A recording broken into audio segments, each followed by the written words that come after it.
how to add contacts in your Gmail. Alright, so you want to add someone to your Gmail contacts, right? It's simpler than you might think and keeps everything organized. Let's jump right into it. First thing first, are you logged into your Gmail account? Great. Now, do you see the person-like icon in this Gmail? You can see it's over here and this is the contacts. Simply tap on it and that will open up this type of a section. Now you are in the contacts. To add a new person, look for the button that says create in contact. You can see it right over here.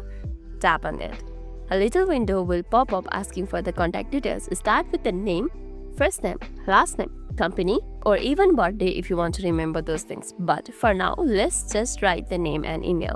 And here you can see other options too. You can even add their numbers over here, your birthday and everything. And once you have filled in what you need, look for the save button which is in top right corner over here. Tap on it. Now whenever you want to email this person, just start typing their name into field and Gmail will automatically suggest their Gmail address. Saves you a lot of time and typos error. Go ahead and try adding a contact right now. You will see how smooth it is. And that's it for adding contacts and email. Let me know in the comments if you have any questions. And lastly, if this video made your day a little bit easier, don't forget to like and subscribe for more amazing tips. Thanks for watching and see you in the next video.